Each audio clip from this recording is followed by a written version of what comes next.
कथा कहानी काव्य में आपका स्वागत है।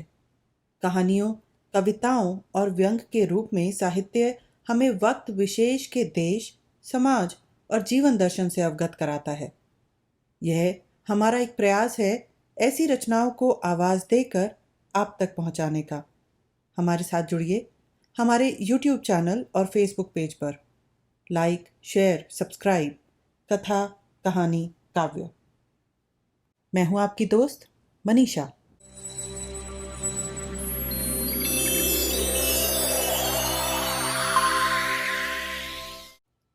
आइए सुनते हैं मुंशी प्रेमचंद की कहानी निर्मला का 5वां भाग। एक दिन मुंशी जी बैठे भोजन कर रहे थे कि मनसाराम भी नहाकर खाने आया। मुंशी जी ने इधर उसे महीनों से नंगे बदन ना देखा था। आज उस पर निगाह पड़ी तो होश उड़ गए। हड्डियों का एक ढांचा सामने खड़ा था। मुख पर भी अब ब्रह्मचर्य का तेज था, पर देह घुलकर कांटा हो गई थी। पूछा, आजकल तुम्हारी तबीयत अच्छी नहीं है क्या? इतने दुर्बल क्यों हो? बंसाराम ने धोती ओढ़कर कहा, तबीयत तो बिल्कुल अच्छी है। तो फिर इतने दुर्बल क्यों हो? दुर्बल तो नहीं हूं, मैं इससे मोटा कब था? वाह, आधी देह भी नहीं रही और कहते हो मैं दुर्बल नहीं हूं। क्यों दीदी, ये ऐसा ही था? रुक्मिणी आंगन में खड़ी तुलसी को जल चढ़ा रही थी। बोली, दुबला क्यों होगा? अब तो बहुत अच्छी तरह लालन पालन हो रहा है। मैं गंवारिन थी, लड़कों को खिलाना पिलाना नहीं जानती थी। खोमचा खिला खिला कर इनकी आदतें बिगाड़ देती थी। अब तो एक पढ़ी लिखी गृहस्थी के कामों में चतुर औरत पान की तरह फेर रही है ना। दुबला हो उसका दुश्मन। दीदी, तुम बड़ा अन्याय करती हो। तुमसे किसने कहा कि लड़कों को बिगाड़ रही हो? जो काम दूसरों के किए ना हो सके वह तुम्हें खुद करना चाहिए। ये नहीं कि घर से कोई नाता ही ना रखो। जो अभी खुद लड़की है वह लड़कों की देखरेख क्या करेगी? यह तुम्हारा काम है। जब तक अपना समझती थी करती थी। जब तुमने गैर समझ लिया तो मुझे क्या पड़ी है कि तुम्हारे गले चिमटूं। पूछो, कै दिन से दूध नहीं पिया? जाके कमरे में देखाओ, नाश्ते के लिए जो मिठाई भेजी गई थी पड़ी पड़ी सड़ रही है। मालकिन समझती हैं मैंने तो खाने को सामने रख दिया, कोई ना खाए तो क्या मुंह में डाल दूं? तो भैया इस तरह वह लड़के पलते होंगे जिन्होंने कभी लाड़ प्यार का सुख नहीं देखा। तुम्हारे लड़के बराबर पान की तरह फेरे जाते रहे हैं। अब अनाथों की तरह रहकर सुखी नहीं रह सकते। मैं तो साफ बात कहती हूँ, बुरा मानकर ही कोई मेरा क्या कर लेगा। उस पर सुनती हूँ कि लड़के को स्कूल में रखने का प्रबंध कर रहे हो। बेचारे को घर में आने तक की मनाही है। मेरे पास आते भी डरता है।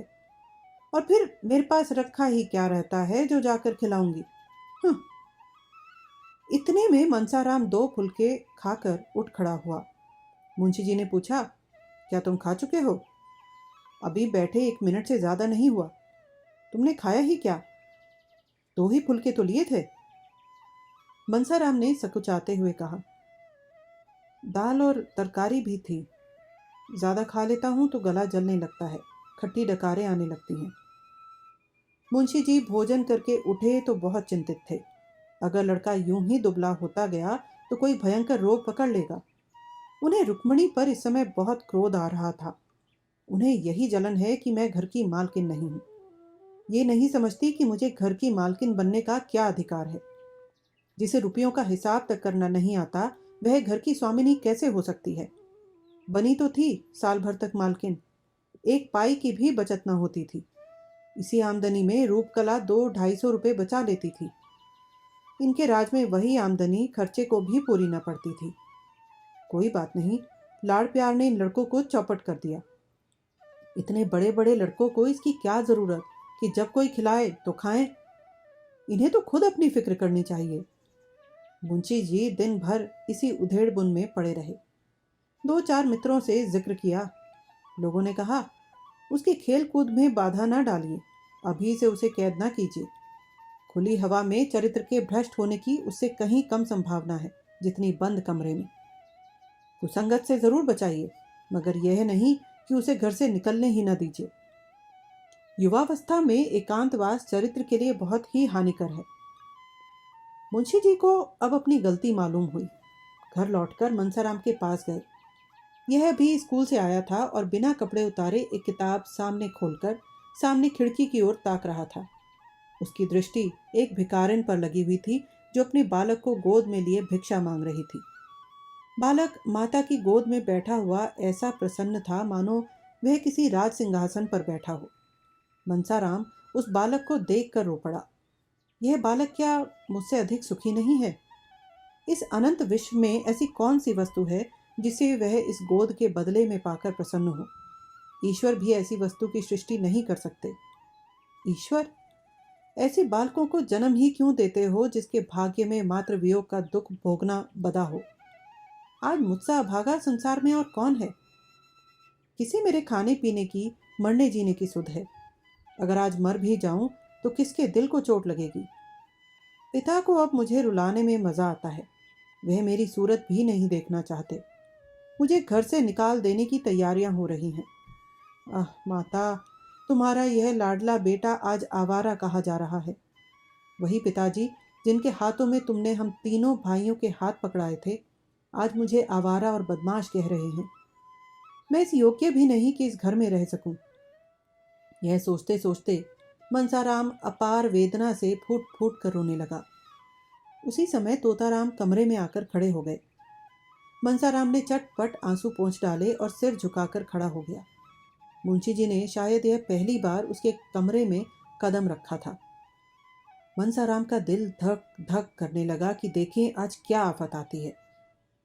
मुंशी जी ने उसे रोते देखा तो एक क्षण के लिए उनका वात्सल्य घोर निद्रा से चौंक पड़ा। घबरा कर बोले, क्यों रोते हो बेटा? किसी ने कुछ कहा है?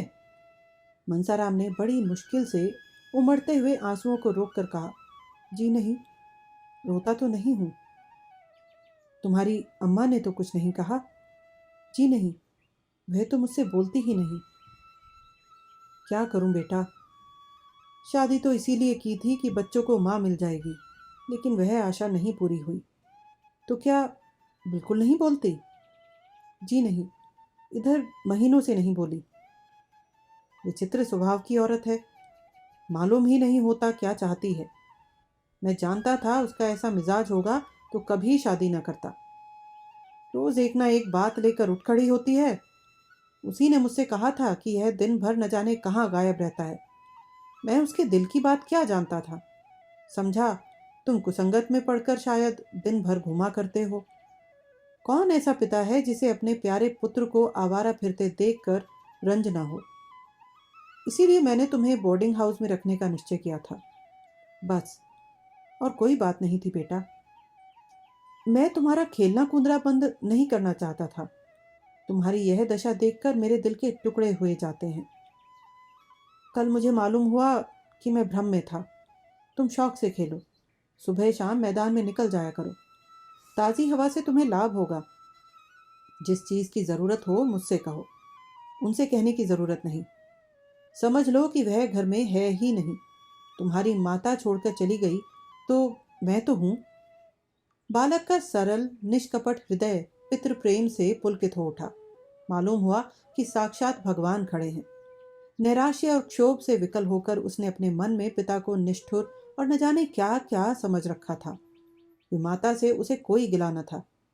अब उसे ज्ञात हुआ कि मैंने अपने देव तुल्य पिता के साथ कितना अन्याय किया है। पितृभक्ति की तरंग सी हृदय में उठी और वह पिता के चरणों पर सिर रखकर रोने लगा। मुंशी जी करुणा से विह्वल हो गए। जिस पुत्र को एक क्षण भर आंखों से दूर देखकर उनका हृदय व्यग्र हो उठता था, जिसके शील, बुद्धि और चरित्र की अपने पराये सभी बखान करते थे, उसी के प्रति उनका हृदय इतना कठोर क्यों हो गया? वह अपने ही प्रिय पुत्र को अपना शत्रु समझने लगे। उसको निर्वासन देने पर तैयार हो गए। निर्मला पुत्र और पिता के बीच में दीवार की भांति खड़ी थी। निर्मला को अपनी ओर खींचने के लिए पीछे हटना पड़ता था और पिता तथा पुत्र में अंतर बढ़ता जाता था। फलतः आज यह दशा हो गई है कि अपने अभिन्न पुत्र से उन्हें इतना छल करना पड़ रहा है। आज बहुत सोचने के बाद उन्हें एक ऐसी युक्ति सूझी है जिससे उन्हें आशा हो रही है कि वह निर्मला को बीच से निकालकर अपने दूसरे बाजू को अपनी तरफ कर लेंगे। उन्होंने इस युक्ति का आरंभ भी कर दिया है। लेकिन इससे अभीष्ट सिद्ध होगा या नहीं, इसे कौन जानता है। जिस दिन से तोताराम ने निर्मला की बहुत मिन्नत समायत करने पर भी मनसाराम को बोर्डिंग हाउस में भेजने का निश्चय किया था, उसी दिन से उसने मनसाराम से पढ़ना छोड़ दिया था। यहाँ तक कि बोलती भी न थी। उसे स्वामी की इस अविश्वासपूर्ण तत्परता का कुछ कुछ आभास हो गया था। ओफो, इतना शक्की मिजाज! ईश्वर ही इस घर में लाज रखें। इनके मन में ऐसी ऐसी दुर्भावनाएं भरी हुई हैं। मुझे ये इतनी गई गुजरी समझते हैं। ये बातें सोच सोच कर वह कई दिन रोती रही। तब उसने सोचना शुरू किया, इन्हें क्यों ऐसा संदेह हो रहा है। मुझ में ऐसी कौन सी बात है जो इनकी आंखों में खटकती है। बहुत सोचने पर भी उसे अपने में ऐसी कोई बात नजर न आई। तो क्या उसका मनसाराम से पढ़ना, उससे हंसना बोलना ही इनके संदेह का कारण है। तो फिर मैं पढ़ना छोड़ दूंगी। भूल कर भी मनसाराम से न बोलूंगी, उसकी सूरत न देखूंगी। लेकिन यह तपस्या उसे असाध्य जान पड़ती थी। मनसाराम से हंसने बोलने में उसकी विलासिनी कल्पना उत्तेजित भी होती थी और तृप्त भी। उससे बातें करते हुए उसे एक अपार सुख का अनुभव होता था, जिसे वह शब्दों में प्रकट न कर सकती थी। कुवासना की उसके मन में छाया भी न थी। वह स्वप्न में भी मनसाराम से कलुषित प्रेम करने की बात न सोच सकती थी। प्रत्येक प्राणी को अपने हमजोलियों के साथ हंसने बोलने की जो एक नैसर्गिक तृष्णा होती है, उसी की तृप्ति का यह एक अज्ञात साधन था। अब यह अतृप्त तृष्णा निर्मला के हृदय में दीपक की भांति जलने लगी। रह रह कर उसका मन किसी अज्ञात वेदना से विकल हो जाता। खोई हुई किसी अज्ञात वस्तु की खोज में इधर उधर ढूंढती फिरती। जहाँ बैठती वहाँ बैठी ही रह जाती। किसी काम में जी न लगता। हाँ, जब मुंशी आ जाते तो वह अपनी सारी तृष्णाओं को नैराश्य में डुबाकर उनसे मुस्कुराकर इधर उधर की बातें करने लगती। कल जब मुंशी जी भोजन करके कचहरी चले गए तो रुक्मणी ने निर्मला को खूब तानों से छेदा। जानती तो थी कि यहाँ बच्चों का पालन पोषण करना पड़ेगा, तो क्यों घर वालों से नहीं कह दिया कि वहाँ मेरा विवाह न करो। वहाँ जाती जहाँ पुरुष के सिवा और कोई न होता। वही यह बनाव चुनाव और छवि देखकर खुश होता, अपने भाग्य को सराहता। यहाँ बुढ़ा आदमी तुम्हारे रंग रूप हाव भाव पर क्या लट्टू होगा। उसने इन्हीं बालकों की सेवा करने के लिए तुमसे विवाह किया है, भोग विलास के लिए नहीं। वह बड़ी देर तक घाव पर नमक छिड़कती रही, पर निर्मला ने चूं तक न की। वह अपनी सफाई पेश तो करना चाहती थी, पर कर न सकी। अगर यह कहे कि मैं वही कर रही हूं जो मेरे स्वामी की इच्छा है, तो घर का भंडा फूटता है। अगर अपनी भूल स्वीकार करके उसका सुधार करती है, तो भय है कि उसका न जाने क्या परिणाम हो। वह यूं बड़ी स्पष्टवादिनी थी।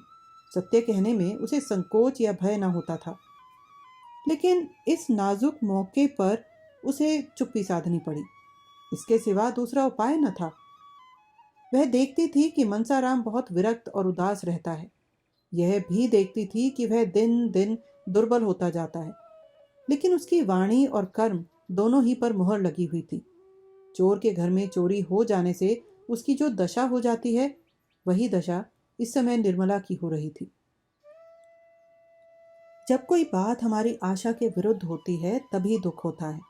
मनसाराम को निर्मला से कभी इस बात की आशा न थी कि वह उसकी शिकायत करेगी।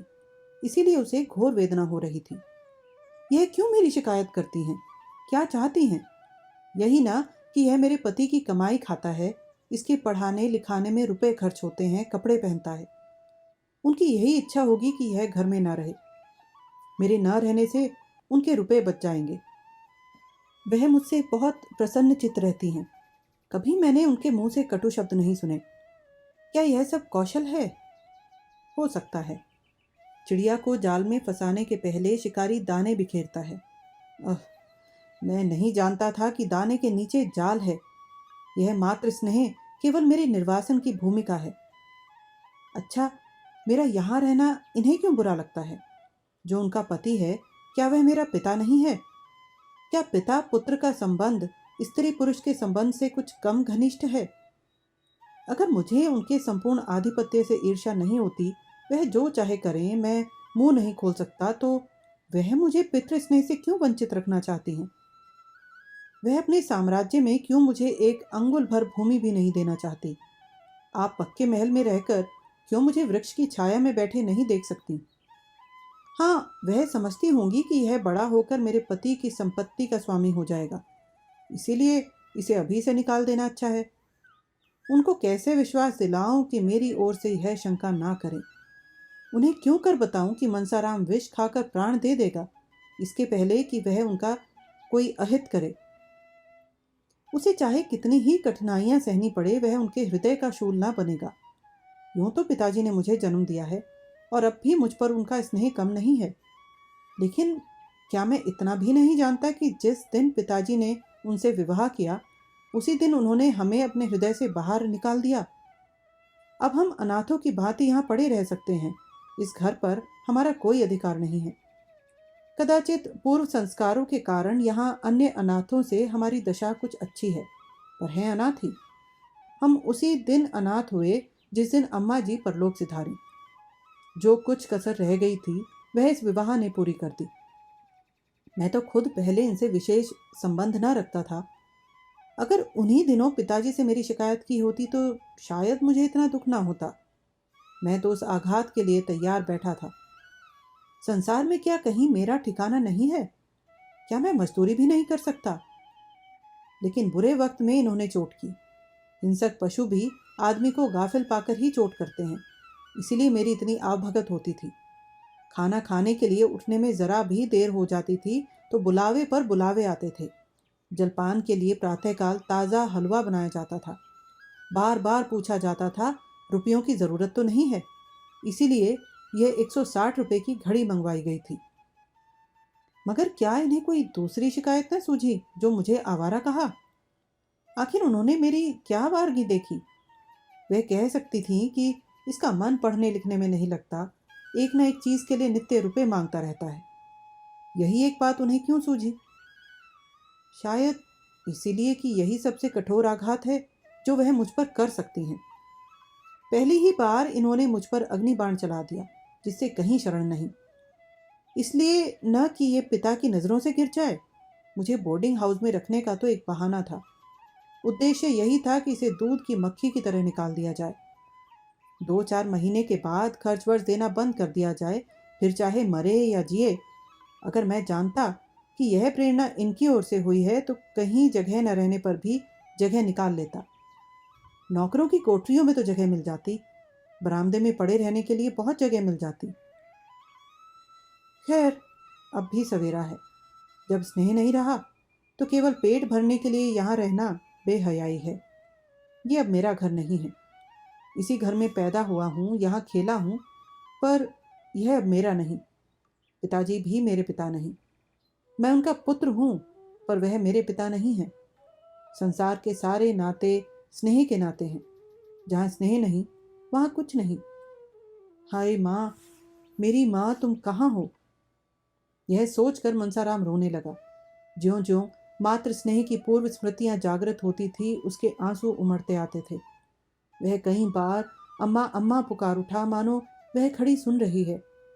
मातृहीनता के दुख का आज उसे पहली बार अनुभव हुआ। वह आत्माभिमानी था, साहसी था, पर अब तक सुख की गोद में लालन पालन होने के कारण वह इस समय अपने को निराधार समझ रहा था। रात के 10 बज गए थे। मुंशी जी आज कहीं दावत खाने गए हुए थे। 2 बार मेहरी मनसाराम को भोजन करने के लिए बुलाने आ चुकी थी। मनसाराम ने पिछली बार उससे झुंझला कर कह दिया, मुझे भूख नहीं है, कुछ ना खाऊंगा। बार बार आकर सिर पर सवार हो जाती है। इसलिए जब निर्मला ने उसे फिर वही काम के लिए भेजना चाहा तो वह ना गई। बोली, बहू जी, वो मेरे बुलाने से ना आएंगे। आएंगे क्यों नहीं? जाकर कह दे खाना ठंडा हुआ जाता है, 2 ही 4 कौर खा लें। मैं यह सब कह के हार गई, नहीं आते। तूने यह कहा था कि वह बैठी हुई हैं। नहीं बहू जी, ये तो मैंने नहीं कहा, झूठ क्यों बोलूं? अच्छा, तो जाकर यही कह देना वह बैठी हुई तुम्हारी राह देख रही हैं। तुम न खाओगे तो वह रसोई उठा कर सो रहेंगी। मेरी भूंगी, ना, अब की ओर चली जा। ना आए तो गोद में उठा लाना। भूंगी नाक भौंस गोड़ते गई, पर एक ही क्षण में आकर बोली, अरे बहू जी, वह तो रो रहे हैं। किसी ने कुछ कहा है क्या? निर्मला इस तरह चौंक कर उठी और 2-3 पग आगे चली, मानो किसी माता ने अपने बेटे के कुएं में गिर पड़ने की खबर पाई। फिर वह ठिठक गई और भूंगी से बोली, रो रहे हैं? तूने पूछा नहीं क्यों रो रहे हैं? नहीं बहू जी, ये तो मैंने नहीं पूछा, झूठ क्यों बोलूं? वह रो रहे हैं। इस निस्तब्ध रात्रि में अकेले बैठे हुए वे रो रहे हैं। माता की याद आई होगी। कैसे जाकर उन्हें समझाऊं? हाय, कैसे समझाऊं? यहाँ तो छींकते नाक कटती है। ईश्वर तुम साक्षी हो, अगर मैंने उन्हें भूल से भी कभी कुछ कहा हो तो मेरे आगे आए। मैं क्या करूं? वह दिल में समझते होंगे कि इसी ने पिताजी से मेरी शिकायत की होगी। कैसे विश्वास दिलाऊं कि मैंने कभी तुम्हारे विरुद्ध एक शब्द भी मुंह से नहीं निकाला। अगर मैं ऐसे देव कुमार का सा चरित्र रखने वाले युवक का बुरा चेतूं तो मुझसे बढ़कर राक्षसी संसार में न होगी। निर्मला देखती थी मनसाराम का स्वास्थ्य दिन दिन बिगड़ता जाता है। वह दिन दिन दुर्बल होता जाता है। उसके मुख की निर्मल कांति दिन दिन मलिन होती जाती है। उसका साहस बदन संकुचित होता जाता है। इसका कारण भी उससे छिपा न था, पर वह इस विषय में अपने स्वामी से कुछ कह न सकती थी। यह सब देख देख कर उसका हृदय विदीर्ण होता रहता था, पर उसकी जबान न खुल सकती थी। वह कभी कभी मन में झुंझलाती कि मनसाराम क्यों जरा सी बात पर इतना क्षोभ करता है। क्या इनके आवारा रहने से वह आवारा हो गया? मेरी बात है, एक जरा सा शक मेरा सर्वनाश कर सकता है, पर उसे ऐसी बातों की इतनी क्या परवाह? उसके जी में प्रबल इच्छा हुई कि चलकर उन्हें चुप करूं और लाकर खाना खिला दूं। बेचारे रात भर भूखे पड़े रहेंगे। हाय, मैं ही इस उपद्रव की जड़ हूं। मेरे आने से पहले इस घर में शांति का राज्य था। पिता बालकों पर जान देता था, बालक पिता को प्यार करते थे। मेरे आते ही सारी बाधाएं आ खड़ी हुई। इनका अंत क्या होगा भगवान ही जाने। भगवान मुझे मौत भी नहीं देते। बेचारा अकेले भूखा पड़ा है। उस वक्त भी मुंह झूठा करके उठ गया था, और उसका आहार ही क्या है? जितना वह खाता है उतना तो 1-2 साल के बच्चे खा जाते हैं। निर्मला चली, पति की इच्छा के विरुद्ध चली। जो नाते में उसका पुत्र होता था, उसी को मनाने जाते उसका हृदय कांप रहा था। उससे पहले रुक्मणी के कमरे की ओर देखा। वह भोजन करके बेखबर सो रही थी। फिर बाहर के कमरे की ओर गई। वहां भी सन्नाटा था। मुंशी जी अभी तक न आए थे। यह सब देख भाल कर वह मनसाराम के कमरे के सामने जा पहुंची। कमरा खुला हुआ था। मनसाराम एक पुस्तक सामने रखे मेज पर सिर झुकाए बैठा हुआ था, मानो शोक और चिंता की सजीव मूर्ति हो। निर्मला ने पुकारना चाहा, पर उसके कंठ से आवाज न निकली। सहसा मनसाराम ने सिर उठाकर द्वार की ओर देखा। निर्मला को देखकर वह अंधेरे में पहचान न सका। चौंक कर बोला, कौन? निर्मला ने कांपते हुए स्वर में कहा, मैं तो हूं। भोजन करने क्यों नहीं चल रहे हो? कितनी रात गई? मनसाराम ने मुंह फेर कर कहा, मुझे भूख नहीं है। ये तो मैं 3 बार भूंगी से सुन चुकी, तो चौथी बार मेरे मुंह से सुन लीजिए। शाम को भी तो कुछ नहीं खाया था, भूख क्यों नहीं लगी? मनसाराम ने व्यंग की हंसी हंसकर कहा, बहुत भूख लगेगी तो आएगा कहां से? यह कहते कहते मनसाराम ने कमरे का द्वार बंद करना चाहा, लेकिन निर्मला किवाड़ों को हटाकर कमरे में चली आई और मनसाराम का हाथ पकड़कर सजल नेत्रों से विनय मधुर स्वर में बोली, मेरे कहने से चलकर थोड़ा सा खा लो। तुम ना खाओगे तो मैं भी जाकर सो रहूंगी। 2 ही कौर खा लेना। क्या मुझे रात भर भूखों मारना चाहते हो? मनसाराम सोच में पड़ गया। अभी तक इसने भी भोजन नहीं किया, मेरे ही इंतजार में बैठी रही। यह स्नेह, वात्सल्य और विनय की देवी है या ईर्ष्या और अमंगल की मायावनी मूर्ति? उसे अपनी माता का स्मरण हो आया। जब वह रूठ जाता था तो वे भी इसी तरह मनाने आया करती थी, और जब तक वह न जाता था वहां से न उठती थी। वह इस विनय को अस्वीकार न कर सका। बोला, मेरे लिए आपको इतना कष्ट हुआ, इसका मुझे खेद है। मैं जानता हूं आप मेरे इंतजार में भूखी बैठी हैं, तो कभी खा आया होता। निर्मला ने तिरस्कार भाव से कहा, यह तुम कैसे समझ सकते थे कि तुम भूखे रहोगे और मैं खाकर सो रहूंगी? क्या विमाता का नाता होने से ही मैं ऐसी स्वार्थिन हो जाऊंगी? सहसा मर्दाने कमरे में मुंशी जी के खांसने की आवाज आई। ऐसा मालूम हुआ कि वह मनसाराम के कमरे की ओर चले आ रहे हैं। निर्मला के चेहरे का रंग उड़ गया। वह तुरंत कमरे से निकल गई और भीतर जाने का मौका ना पाकर कठोर स्वर में बोली, मैं लौंडी नहीं हूं कि इतनी रात तक किसी के लिए रसोई के द्वार पर बैठी रहूं। जिसे ना खाना हो वह पहले ही कह दिया करे। मुंशी जी ने निर्मला को वहां खड़े देखा। यह अनर्थ, ये यहाँ क्या करने आ गई? बोले, यहाँ क्या कर रही हो? निर्मला ने कर्कश स्वर में कहा, क्या कर रही हूं? अपने भाग्य को रो रही हूं। बस सारी बुराइयों की जड़ मैं ही हूं। कोई इधर रूठा बैठा है, कोई उधर मुंह फुलाए पड़ा है। किस किस को मनाऊं और कहां तक मनाऊं? मुंशी जी कुछ चकित होकर बोले, बात क्या है? भोजन करने नहीं आते, और क्या बात है? 10 दफे मेहरी को भेजा, आखिर आप दौड़ी आई। इन्हें तो कह देना आसान है मुझे भूख नहीं। यहाँ तो घर भर की लौंडी हूं, सारी दुनिया मुंह में कालिख लगाने को तैयार। किसी को भूख ना हो, पर कहने वालों को यह मौका देने से कौन रोकेगा? यह पिशाचनी किसी को खाना नहीं देती। मुंशी जी ने मनसाराम से कहा, खाना क्यों नहीं खा लेते जी? जानते हो क्या वक्त है? मनसाराम स्तंभित सा खड़ा था। उसके सामने एक ऐसा रहस्य हो रहा था जिसका मर्म वह कुछ भी न समझ सकता था। जिनके नेत्रों में एक क्षण पहले विनय के आंसू भरे हुए थे, उनमें से अकस्मात ईर्ष्या की ज्वाला कहां से आ गई? जिन अधरों से एक क्षण पहले सुधा वृष्टि हो रही थी, उनमें विष का प्रवाह क्यों होने लगा? उसी अर्ध चेतना की दशा में बोला, मुझे भूख नहीं है। मुंशी जी ने घुड़क कर कहा, क्यों भूख नहीं है? भूख नहीं थी तो शाम को ही क्यों ना कहला दिया? तुम्हारी भूख के इंतजार में कौन सारी रात बैठा रहे? तुम में पहले तो यह आदत ना थी, रूठना कब से सीख लिया? जाकर खा लो। जी नहीं, मुझे भूख नहीं है। तोताराम ने दांत पीस कर कहा, अच्छी बात है, जब भूख लगे तब खाना। यह कहते हुए वह अंदर चले गए।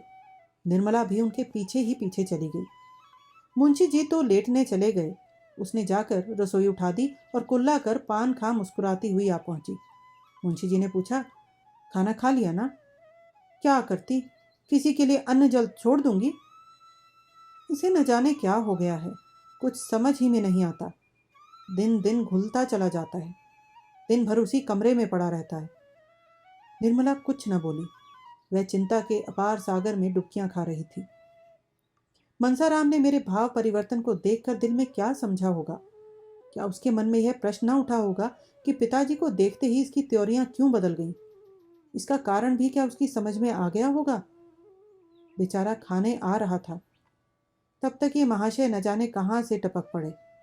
इस रहस्य को उसे कैसे समझाऊं? समझाना संभव भी है। हाय भगवान, मैं किस विपत्ति में फंस गई। सवेरे वह उठकर घर के काम धंधे में लगी। सहसा 9 बजे भूंगी ने आकर कहा, मनसा बाबू तो अपने कागज पत्तर सब इक्के पर लाद रहे हैं। निर्मला ने हकबकाकर कहा, इक्के पर लाद रहे हैं? कहाँ जाते हैं? मैंने पूछा तो बोले अब स्कूल में ही रहूंगा। मनसाराम प्रातःकाल उठकर अपने स्कूल के हेडमास्टर साहब के पास गया था और अपने रहने का प्रबंध कराया था। हेडमास्टर साहब ने पहले तो कहा, यहाँ जगह नहीं है, तुमसे पहले ही कितने लड़कों के प्रार्थना पत्र पड़े हुए हैं। लेकिन जब मनसाराम ने कहा मुझे जगह न मिलेगी तो कदाचित मेरा पढ़ना ना हो सके और मैं इम्तिहान में शरीक ना हो सकूं। हेडमास्टर साहब को हार माननी पड़ी। मनसाराम के प्रथम श्रेणी में पास होने की आशा थी। अध्यापकों को विश्वास था कि वह उस शाला की कीर्ति को उज्ज्वल करेगा। हेडमास्टर साहब ऐसे लड़के को कैसे छोड़ सकते थे? उन्होंने अपने दफ्तर का कमरा उसके लिए खाली कर दिया और मनसाराम वहां से आते ही अपना सामान इक्के पर लादने लगा। मुंशी जी ने कहा, अभी ऐसी क्या जल्दी है? 2-4 दिन में चले जाना। मैं चाहता हूं तुम्हारे लिए कोई अच्छा सा रसोइया ठीक कर दूं। वहां का रसोइया बहुत अच्छा भोजन पकाता है। अपने स्वास्थ्य का ध्यान रखना, ऐसा ना हो कि पढ़ने के पीछे स्वास्थ्य खो दो। वहां 9 बजे के बाद कोई पढ़ने ही नहीं पाता। यहाँ सबको नियम के साथ खेलना पड़ता है। मुंशी जी, बिस्तर क्यों छोड़ देते हो? सोओगे किस पर? कंबल लिए जाता हूँ, बिस्तर की ज़रूरत नहीं। कहार जब तक तुम्हारा सामान रख रहा है जाकर कुछ खा लो। रात भी तो कुछ नहीं खाया था। वहीं खा लूँगा। रसोइये से भोजन बनाने को कह आया हूँ। यहाँ खाने लगूंगा तो देर हो जाएगी। घर में जियाराम और सियाराम भी भाई के साथ जाने को जिद कर रहे थे। निर्मला उन दोनों को बहला रही थी। बेटा, वहाँ छोटे लड़के नहीं रहते, सब काम अपने ही हाथ से करना पड़ता। एकाएक रुक्मिणी ने आकर कहा, तुम्हारा वज्र का हृदय है महारानी। लड़के ने रात भी कुछ नहीं खाया, इस वक्त भी बिना खाए पिए चला जा रहा है, और तुम लड़कों को लिए बातें कर रही हो। उसको तुम जानती नहीं हो। ये समझ लो कि वह स्कूल नहीं जा रहा है, वनवास ले रहा है, लौटकर फिर ना आएगा। वह उन लड़कों में नहीं जो खेल में मार भूल जाते हैं। बात उसके दिल पर पत्थर की लकीर हो जाती है। निर्मला ने कातर स्वर में कहा, क्या करूं दीदी जी, वह किसी की सुनते ही नहीं। आप जरा जाकर बुला लें, आपके बुलाने से आ जाएंगे। आखिर हुआ क्या जिस पर वह भागा जाता है? घर से तो उसका कभी जी उचाटना होता था। उसे तो अपने घर के सिवा और कहीं अच्छा ही ना लगता था। तुम्ही ने उसे कुछ कहा होगा या उसकी कुछ शिकायत की होगी। क्यों अपने लिए कांटे बो रही हो? रानी, घर को मिट्टी में मिलाकर तुम चैन से न बैठने पाओगी। निर्मला ने रोकर कहा, मैंने तो उन्हें कुछ कहा हो तो मेरी जबान कट जाए। हाँ, सौतेली होने के कारण बदनाम तो हूं ही। आप ही के आगे हाथ जोड़ती हूँ, जरा जाकर उन्हें बुला लाइए। रुक्मिणी ने तीव्र स्वर में कहा, तुम क्यों नहीं बुला लाती? क्या छोटी हो जाओगी? अपना होता तो इस तरह बैठी रहती। निर्मला की दशा उस पंखहीन पक्षी की सी हो रही थी जो सर्प को अपनी ओर देखकर उड़ना चाहता है पर उड़ नहीं सकता, उछलता है और गिर पड़ता है, पंख फड़फड़ा कर रह जाता है। उसका हृदय अंदर ही अंदर तड़प रहा था पर बाहर ना जा सकती थी। इतने में दोनों लड़के रोते हुए अंदर आकर बोले, भैया जी चले गए। निर्मला मूर्तिवत खड़ी रही, मानो संज्ञाहीन हो गई हो। चले गए? घर में आए तक नहीं, मुझसे मिले तक नहीं, चले गए? मुझसे इतनी घृणा? मैं उनकी कोई ना सही, उनकी बुआ तो थी, उनसे मिलने तो आना चाहिए था। मैं यहाँ थी ना, अंदर कैसे कदम रखते? मैं देख लेती ना, इसीलिए चले गए।